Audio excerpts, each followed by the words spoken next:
Hi everyone, you are very welcome to the next episode in our Work From Anywhere series. Today we have got a very special lineup. We've got Chris Debner, Bhagyashree Pancholy and Frank Dissen. We're going to be going under the hood of all the tax and employment law and compliance risks of work from anywhere. And next week we've also got a great lineup. We're going to have Tyler Roxon, Joanne Mangan and Paul Bennett, moderated by RD Crowd. The topic is going to be culture and community. So stay tuned for episode number 2.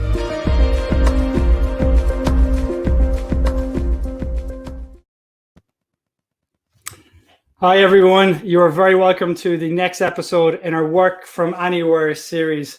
A massive thank you for everyone in the community. You've been such a great support of this series since we kicked it off. I'd like to let you know that you can ask any questions that you like to any of our panelists during it, so please feel free to let us know any questions that you have. A couple of things I would also like to say as well, just in terms of housekeeping. I think we're going to be talking a lot about some of the tax risks and legal risks and beyond of work from anywhere, going right into the how you can make work from anywhere a reality or not, and whether it's a myth or reality. But basically, the key thing I want to make a very strong point on is that none of this should be seen as very specific tax or legal advice. You've got to speak to the tax and legal experts on this, basically. And that's what we're all here for. But in any case, moving on to work from anywhere, is it a myth or reality? We've got a great group lined up here today. We've got Frank Dissen of WTS Global. We've got Bhagyashree Pancholy of All Remotely. And we've got Chris Debner, top 100 most admired global mobility professionals in the world. So I'd like to invite them all onto the screen now at the moment. First of all, thank you all for being a part of this series. I really, really appreciate it. Maybe it's good just to kick us off. Maybe, Chris, do you want to kick us off with a short little introduction, please? Sure, pleased to be here. I'm the only non-compliance person together with the other guests. My background is actually human resources and strategy. And in that capacity, I've worked for over 20 years, actually, advising companies in devising mobility strategies, policies, and processes. So always advising companies on how they treat actually their employees. And I'm an independent advisor based in Zurich, and most recently, I am advising companies in strategies for work from anywhere. Great, Bhagyashree. Then, would you like to give us a quick intro? Thank you, Joan. Hello, everyone. I am Bhagyashree. I am the owner and founder at All Remotely, a one-stop solution which helps teams transition to remote or hybrid in a safe, efficient, and compliant manner. And I'm also the general counsel at Lano, an EOR that would actually make you hire talent and retain talent overseas. My background is basically law, so I have been in this industry for the last over a decade now, actually, and I have been head of remote operations for a globally distributed hybrid remote team. Great, and I guess, Frank, would you like to give us a quick bit of background as well? Yeah, thank you so much. Well, as Chris just mentioned, maybe I'm the compliance guy, but don't worry, I'm not the type of man who is always saying, no, this is not gonna to work. So I'm an attorney at law in Germany. I'm a tax advisor in Germany. I'm dealing with global mobility for the last nearly 20 years. Started my career with a Big Four company, Ernst & Young. There I met Chris, former days. Well, since nearly 10 years, I'm with WTS. It's the 5th largest German tax advisor company, and what makes us unique is that we are not offering any audit services. So we are never restricted. We can offer the full branch of services, and we are doing so in the area of cross-border employment. So legal advice, tax advice, including corporate tax, transfer pricing, personal income tax, but the legal aspects as social security, labor law, and so on. I think we have many issues to discuss today in this area. I think so, 100%. And I think that's a good segue into a recent survey that we did from the Work From Anywhere team. We did a survey a couple of months ago trying to ask both employees and employers what the biggest pain points of Work From Anywhere would be. And from an individual perspective, the number one pain point that came out of it was tax. The number two was interruption to kids' education. From the employer perspective, tax was also the number one issue, followed by duty of care. But there's also many other risks as well. I mean, you've got employment law and many other aspects to it as well, which is why this particular group is such a great fit for this particular episode. But if we look at it, I mean, we've all seen recently, I think there was been a big shift in the Facebook announcement and their vision for the next 10 years around work from anywhere. But then to hear the announcement from Deloitte, it was limited to Deloitte UK, but I think that was also quite a signal as well of intent, let's say. I mean, if you take a big picture, big step back, I'd like to ask each of you, maybe Chris, starting with you, is work from anywhere, is it a myth or is it a reality? What's your take? I would clearly say that if you come to this question, it's really up to companies making decisions that suit their uniqueness as a company and their cultures, which will create the reality.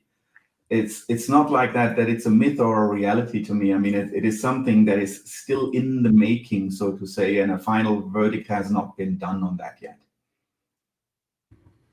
And what would you say to that, Bhagyashree, as well? Is it a myth or is it a reality? What have you seen? Being a true lawyer, if I were to take this term anywhere literally, that would be very, very expansive. That would literally mean anywhere and everywhere in the world, which is legally not possible, not even from the tax perspective, not even from the employment law perspective. And again, coming back to the fact that this term was actually used many a times over last year and this year. And this is not what we are doing right now. It's not remote work. This is just a knee-jerk reaction to a pandemic and emergency situation where we are. So basing your decision to allow your employees to work from anywhere or not, deciding on the bandwagon that started last year, I wouldn't be, I would actually go on to say that it's not the right decision. You need to wait till things become normal and then make that decision. So yes, anywhere in the literal sense, not possible. Anywhere in a compliant manner with a list of companies that you've decided, definitely possible.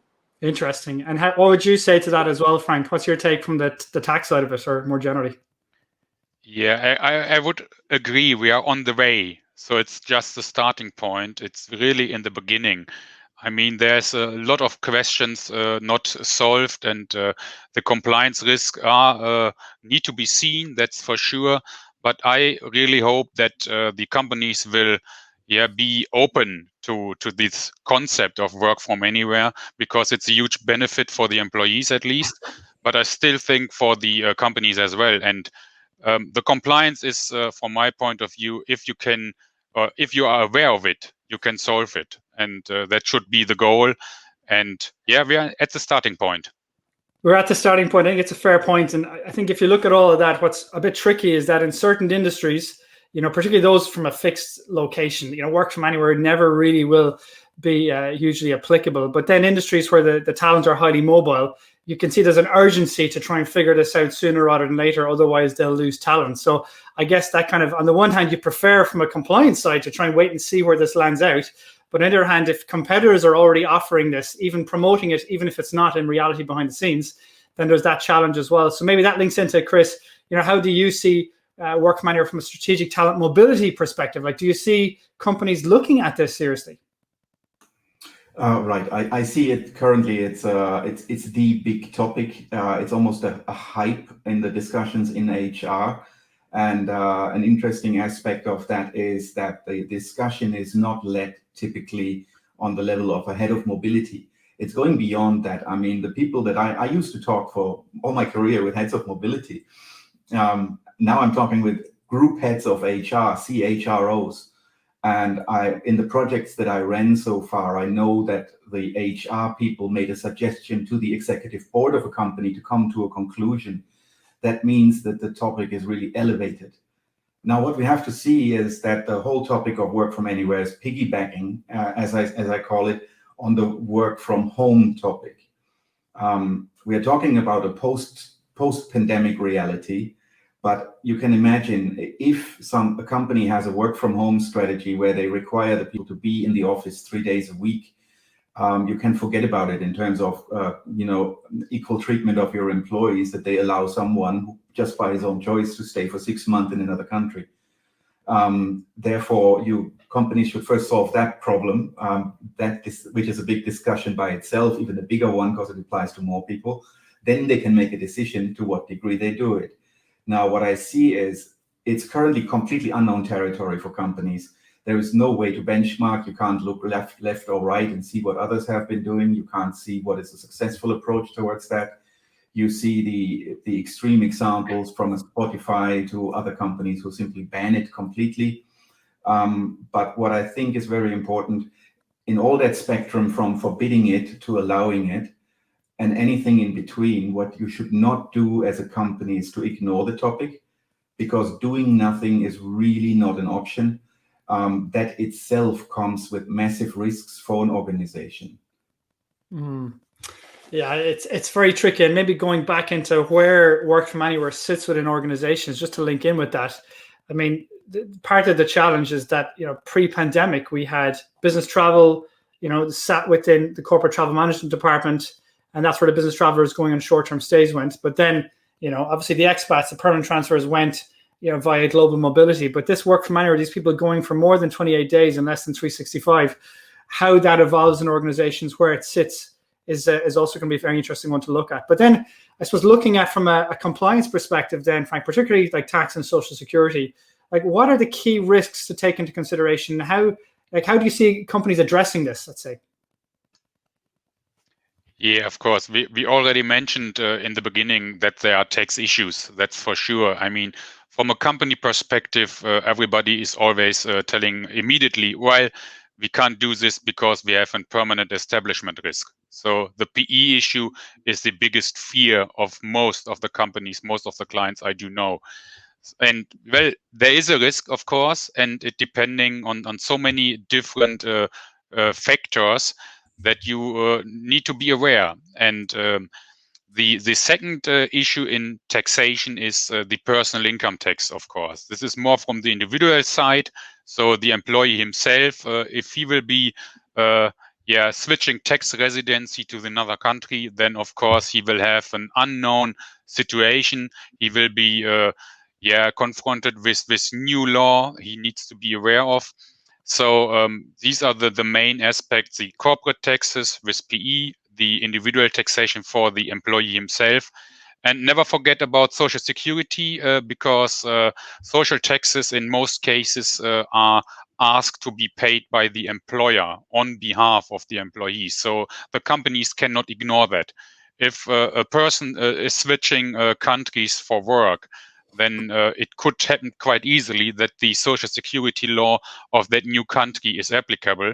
And if so, the former or the original country's social security may not be covering that person anymore, or double contributions need to be paid. And this is the full responsibility of the employer. So both taxation and social security, but even more, I mean, we will talk later on about the labor law as well. Oh, I think your head would be just spinning with all the risks. And then you look at European perspective, the Posted Workers Directive, and all the additional, compliance challenges. I mean, I really don't envy global mobility leaders at this point in time. On the one hand, it's the biggest challenge from dealing with these headaches. But on the other hand, it's also a huge opportunity for them. In many ways, it's their moment, because they know a lot of these risks. They've handled a lot of them. And if they can get that sweet spot, get the balance right, I think there's a huge opportunity. But you did mention, for example, the employment law side of it, Frank. Bhagyashree, how do you see that from an employment law and remote work law perspective? How do you see as the key risks to watch out for? And what are the key risks to take into consideration? And I suppose more importantly, what kind of practical solutions have you seen developed? There are actually, John, what I've started to see ever since last year is that there's enormous list. People are moving out of one jurisdiction, tax and legal, into another. And one famous example is what has happened in the US. There were employees who were living in New Jersey, but were employed for New York-based corporations. So not only they created their company liable for taxation in New Jersey, that was a different state, but also the fact that, there were a lot of labor law compliance challenges. And quickly, I actually want to first begin with the first one, and that is the discrimination that is set in amongst employees. Now, not everybody in an organization has the cognitive ability, the home environment, and the right visas and work permit to work from different jurisdictions. They will have to either come to the office or stick to the same legal and tax jurisdictions. That has essentially created two classes of employees within an organization, one who can work remotely and one who can't. Then there's this another one where the one to whom remote work could be offered, or more flexibility could be offered, the others to whom it can't be. And then when you talk about global organizations, there's two classes emerging there as well. So if I were to take this recent announcement by Nokia, a very popular phone manufacturing company from Finland, I guess, or Norway. So they made this announcement that they are allowing 3 days working from home for their employees in Norway, Budapest, Paris, and Singapore. But rest of the other offices, country offices, need to work from the office. So I see a huge disparity where a lot of Western European countries and North American employees and countries are being allowed to work from home or work from anywhere. And then there's a whole chunk of population that lives in Asia, Africa, and Latin America or South America that isn't allowed to do that. Then another interesting thing that has come up over the last year was that there have been so many amendments made by different countries in their existing labor and employment laws, or new remote work laws have come up, like in Ireland, in Croatia, in Turkey, in Poland, and certain other countries. And none of them actually say that teleworkers, the term they use, because they don't want to be there, you have to be very cautious of using the right terms, and we'll come to that later on, but they use the term teleworkers, and none of those teleworkers are supposed to work from anywhere. They pretty much, the laws fix a location of work. So that could be the home, the office, the co-working space, or something else that the employee and the employer mutually agrees. But then those locations need to be assessed for workplace health and safety and ergonomic assessments. That pretty much is a big barrier, because what if there's to be an injury? What if somebody works from a beach and a volleyball comes and hits them? They would sue the company that, you know what, this is a workplace injury, and then there would be a gigantic rise in workplace compensation claims. Yeah, great point. There's a couple of questions that are coming through. I'm going to have to deal with them here. I think there's some great questions. The first one is from Bindu. If it asks us to Bhagyashree, is this going to be an employee's choice or an employer's decision? How do you see that balance? I think it would be. I think it would be and I know Chris would have a better answer at return of investment over this. But I have started to see in my consultancy for my clients, it's a decision of both. Somewhere the employer has to be lenient. Somewhere the employee needs to understand that there are certain liabilities and certain compliance issues that won't allow them to work from anywhere. So it has to be a mix of both. And I think maybe just aligns that, one of the things that I've definitely seen is, we've literally been around for literally hundreds of thousands of years, and we've had a traditional kind of a hierarchy in work where you've had the bosses on top and then the employees down at the bottom. The bosses have told the rest of the organization what to do. But specifically around remote work, at that point a couple of months ago, when many companies said we're going back to work to the office, let's say in September, I think you kind of saw that pyramid turned upside down, where a lot of people basically said, no, we're not going back to the office. And so I think that could be, I don't know if that's a structural or a temporary issue, but I think coming back to the talent mobility, let's say, angle, Chris, I mean, how do you weave all this together into a coherent global mobility strategy? I mean, how can you keep on top of the risks and weigh the compliance costs against the employee benefits? I mean, specifically coming back here to Jay's point here, you said work from anywhere will become a necessary negotiating point for top talent throughout many industries. Top employees are becoming less focused on compensation and more focused on flexibility. A great question. How do you see that, for example? How do you weave this into a coherent strategy? Let me give the strategy first and then go into Jay's question, because I agree it's a good one. I mean, I've done it in the past, and I would say it is possible for a company to get clarity. I mean, what does a company want? A company wants to have, if they take a risk, they want to have a controlled risk. They want to have a transparent risk. And if a company takes their responsibility for their employees serious, they also want to have an informed employee who works from another country, who, if a company is willing to take a risk that would also affect the employee, that they would make their employee aware of that. Now, how do you do it? I mean, it's a balancing of the benefits that a company gets out of it in terms of employer image, etc., attractiveness, retention, the risks, and the costs, respectively, the administration that comes with handling and the cost that comes with handling the risks. And Now, what you need to do, I mean, you basically need two things in a company. You need a set of the right stakeholders who can make that decision, who have a say in that, who can represent the company culture and the company idea. And the second fact is what you need is they have to see the facts. Everybody around the table, if you have a stakeholder workshop, needs to see the facts. What are the risks? What are the benefits? And needs to be educated, so to say, on that. Because what I've seen, there's a huge ignorance out there where people, and ignorance is sometimes, I was corrected the wrong word, I should say innocence, when people are talking about the 183-day rule, for example, which is a myth. Truly, that's no reality.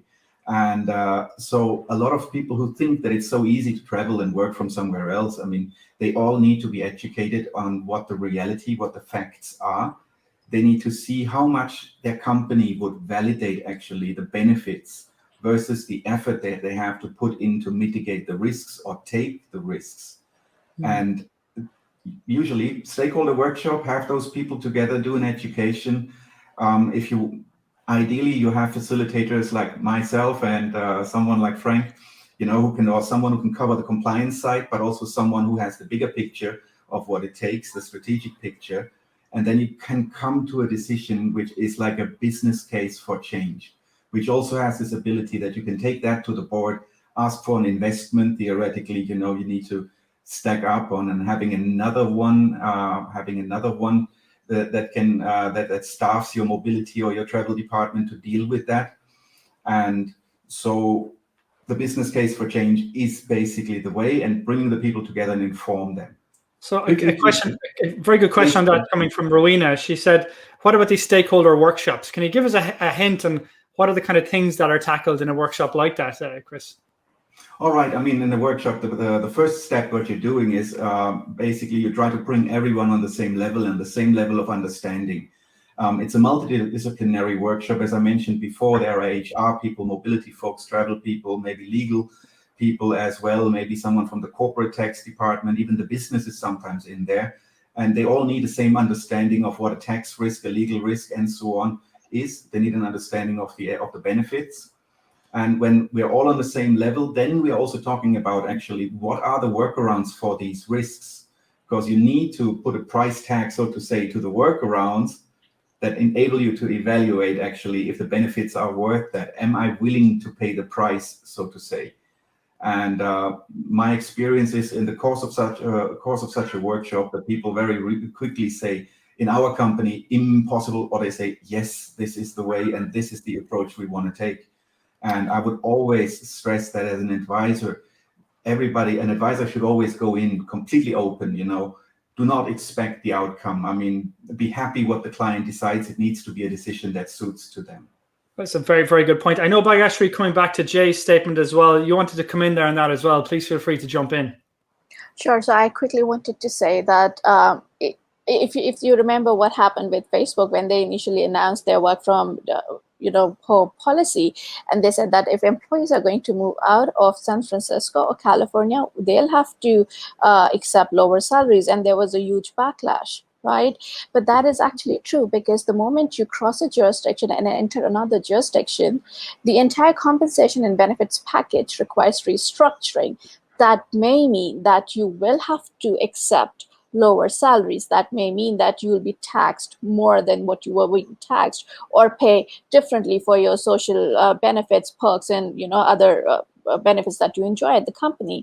And then, if you remember, there was this another statement that came from Washington Post CEO, where she said that if employees were allowed to work from anywhere and everywhere, then I fear that some employees would be turned into contractors. And she was again, scrutinized. Her statements were scrutinized left, right, and center, and she also kind of received some flagging there. But even she was right. What I've started to see is, one, before 2020, a lot of companies that were remote and are highly reputed were already misclassifying their workers. So they were essentially employees, but then they were, being tagged as contractors on their contracts, and they were not paid their right dues. But then look at it now. People would be more employers, just to save on the compliance cost and not to take those risks, would be more happy or I think would be happier and more willing, rather, I would use this term, to turn the employees into contractors and then say, if you want to work from anywhere, we are not ready to take on all that risk and compliance. So you become contractors and you work from wherever you want to. As an individual, are you ready to take that? As an employee, are you ready to do that? So it has to come midway by both the parties. It will not be any more dictatorship of the employers, but it will also not be a thing that employees can easily, or the union would come up and say, and the employer will have to rescind. There'll be a midway there. No, 100%. I think that's a fascinating point. You're also seeing it in the likes of the UK with IR35 that pushes the basically the obligation onto the employer. But I don't know, Chris, because I want to go on to the tax side with Frank as well. Chris, did you want to come in there on that as well? Very, very briefly to Jay's question. I mean, I said initially, this is a time for innovations. This is a time which is unprecedented. And what he said, and also with the question, are people willing to sacrifice some salary for having the opportunity? I have no one seen so far been talking about that. I might have to write an article about it. If you have a flexible pay scheme, why don't you turn work from anywhere into an employee benefit that can make it cost neutral for the employer? That's a great example. I mean, a very specific survey in that was done recently, a couple of weeks ago. And I think a lot of us are aware of it, but basically about 1,000 of the tech employees across various different tech companies in the US were basically asked, if you went back into the office and were given a $30,000 pay increase, or you got to continue working from home with no pay increase, which would you choose? And if I remember correctly, give or take around 70% said they prefer to sacrifice the pay increase, but have the flexibility of work from home. But then it would be curious to say, if you were able to offer work from anywhere in a specific number of countries, what would that be worth as a kind of an employee benefit? But I'm also conscious then as well, if you go into it, Frank, on the tax side, what kind of practical solutions have you seen adopted by companies when it comes to work from anywhere? And like things like, for example, digital nomad visas now, some of them include wraparounds for tax, and the evolution of temporary assignments. What are you seeing in that space? Yeah, and I think there was a question from one of the participants coming into this direction, if there is anything the countries are offering already. And well, we have to say it's not only a few countries. There is a competition between countries already, because there are so many countries offering the digital nomad visas. But not only that, there are some countries who are combining it with tax exemption. So we have seen Croatia, where you have no taxes, zero tax, if you have the digital nomad visa. I mean, they cannot influence the home country taxation. So you will at least have to give up your domicile in your original home country to really enjoy the tax haven, I guess. But there are so many countries with really low taxation. I mean, Romania is a 10% flat tax. Italy has 70% tax-free for the first 5 years. Greece, 7% flat tax or 50% free off for the self-employed individuals. Portugal with the non-habitual resident status, 20% flat. It's not only because of the work from anywhere. The rules have been there before, but now people are looking after it and really trying to decide, where can I go next? And if you are doing it correctly, and if you are doing it smart, then you can profit from all these low with zero taxation countries. And I mean, the classic countries are the islands, Barbados, Bahamas, Bermuda, Cayman Islands, all tax-free. And I mean, Dubai, Doha, Qatar, Oman, many other countries where you can go and work and no tax at all. But well, there is this competition between countries. And on the other side, there are countries who are already thinking about rules to still have a piece of it.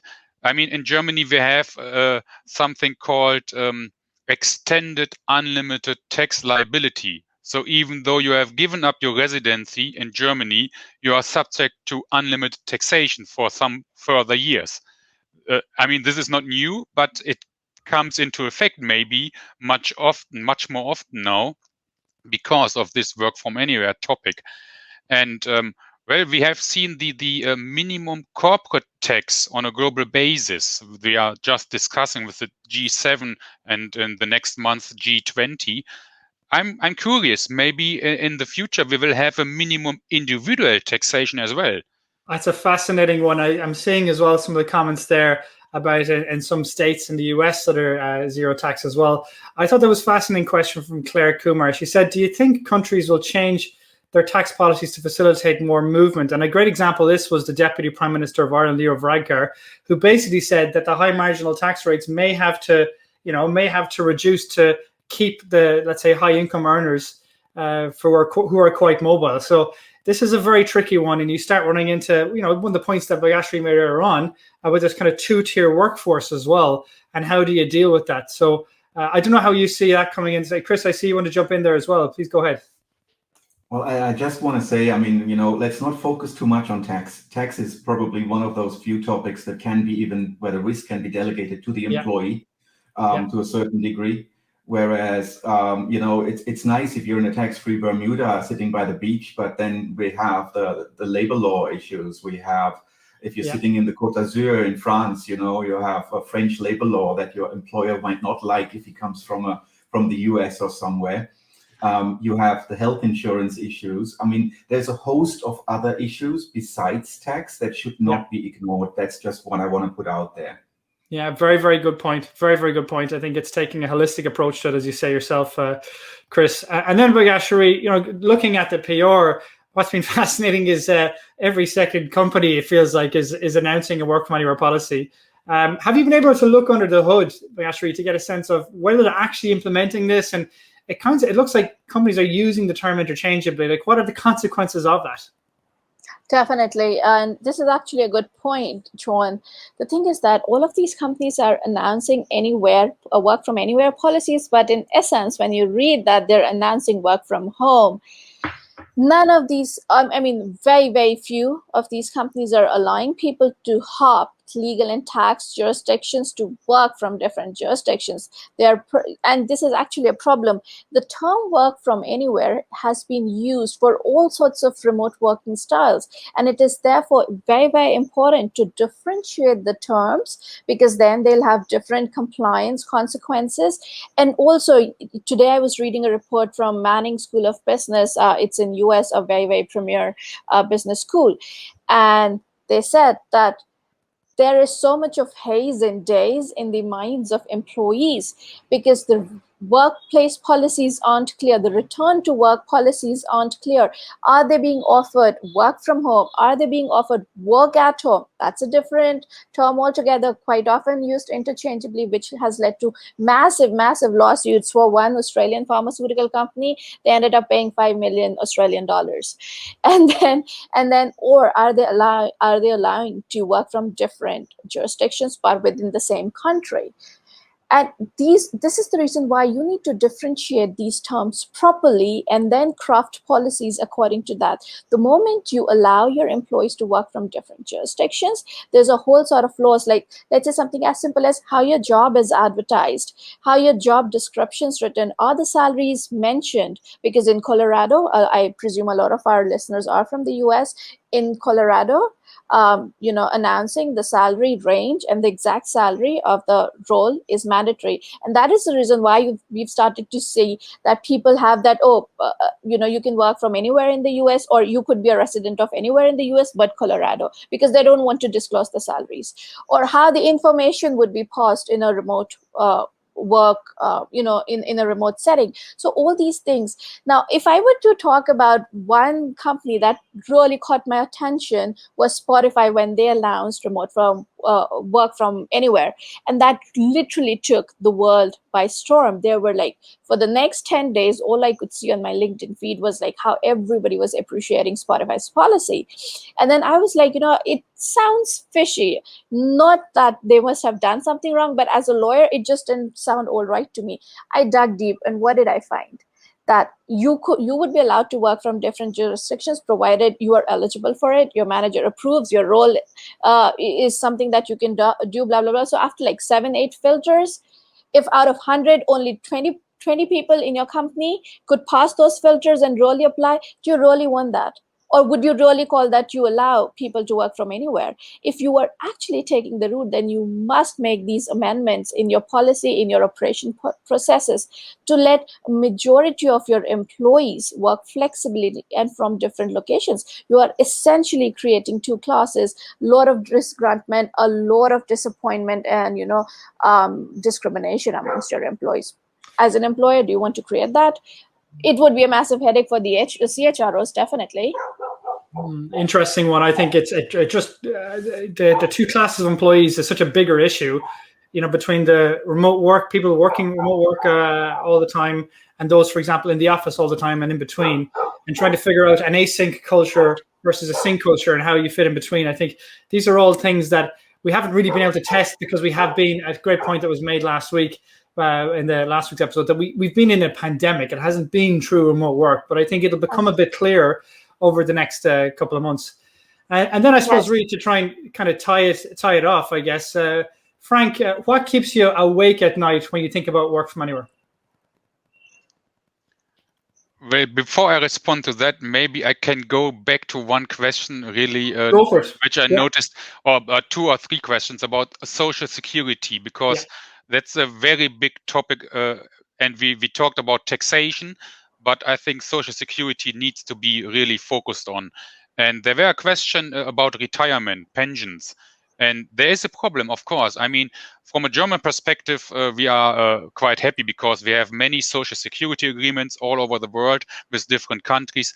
We have the EU coordination rules on social security. So for us, it's quite for sure anywhere we can go when we are retired, our pension will be paid by the German government to that state. But as I've just noticed or learned, if you are from Australia and living in France, there is a problem. And that should be considered when you are choosing your country to work. If you are not able to be covered by your home social security scheme, there may be a problem later on. So this is really a big issue, because taxation, you just paid and then you are gone. Or done. with social security, you would like to have a claim later on against that country for pension or for unemployment benefits, and for sure for health insurance, which I mean is a big topic as well. You need to ensure that you are privately health insured in many cases, because the state system may not be applicable for you, even or neither in your original home country nor in your new host country where you are working for, let's say, 3, 4, 5 months. So you need to be careful that you are covered during that time period. Very, very good point on that. I think the tricky thing there, where it gets really difficult, is that a lot of these risks, if it goes wrong, can really hurt the employees. But the problem is that I don't see great clarity. Some companies offer, let's say, the financial and tax advice as a perk. Some say no, that's your responsibility. What are you seeing on that, Frank? Are you seeing, is it potentially coming up as a perk for companies to offer or not, or is it mostly the individual employees coming to you, let's say, looking for the advice? Yeah. With regard to social security, it's always the same. I mean, this is a topic nobody really talks about. It's my impression. If we are the classic expatriates, they will receive maybe a tax briefing from a tax advisor with regard to their personal tax. They are not, or most likely, they will be not receiving any advice on social security. And it's always good to combine these two topics, because they are influencing each other. So a tax briefing should not be only about taxes, but also social security. And well, my clients do know about me and my vision. It should not be one or the other, but it should be both. And therefore, we are always offering both. But it's not, I think it's not the general approach so far. So one that might surprise a lot of people. I suppose the thing that keeping you awake at night is it's not just about the tax residency; it's also social security. Yeah, great point. Yeah, and to add that one, it's not about the tax residency, because this is not something which is important for social security. Yes. There's a complete different approach, because you are subject to that country's social security where you are performing your work, not where your domicile or your residency is. Yeah. So separating the two topics. What about you, Chris? What is keeping you up at night when you think about work from anywhere? Before I answer that question, I mean, I hear the compliance folks. I said it initially, I'm not a compliance person. Based on my experience, you can control risk. A company might be willing to take a controlled risk. Employees might be willing to take a risk that they're aware of. I mean, we're constantly taking risks in our lives, and but when we're aware of it, and then we have a sense of what could happen, and that makes us feel more secure. So it's not impossible if you have educated people who can make decisions in the room. What keeps me awake at night, I mean, it doesn't really keep me awake, but, and it might be a controversial statement when I thought about it, what could keep me awake, but the society as we are is already split in many ways. And if we split the society further along the lines of those that feel entitled to work from a nice place, a beach or something like that, and the ones that actually have to go to work, I don't think that this split of the society has any good other than to the people who feel entitled that they would like to work from a beach. But that doesn't stop me from being very neutral in advising companies in the right approach that suits them. It's a great point. And maybe just linking into that, I think it's a very powerful point. Linking in with that, one of the other things as well, just trying to get a sense of it, is that we've seen a lot of it is also, let's say, people from, let's say, North America and Western Europe looking to go to, for example, the beach in Thailand. But are you also seeing as well, Chris, for example, people, let's say expats from India working in the US, or people from, let's say, Eastern Europe working in Western Europe, that from very collectivistic cultures looking to get back to temporarily for their family, for example? Is that coming up yet for discussion, or are you seeing that? There have been cases where we've seen that some of the requests for work from abroad came with the intention to be if you were like a foreign local hire in another country already, that you want to go back to your family. The example with a lot of Indians working all over the world, that has certainly happened. But I haven't seen that let's say the intent behind an employee requesting to work from home has played a major role. Okay, good to know. But ultimately, I think the broader picture of what this could lead to for society down the line is something to watch out for, to keep you awake at night. And Bhagyashree, what about you? What is keeping you awake at night? So definitely two very prominent challenges, and one is literally the compliance part, because a lot of people want to work from different jurisdictions.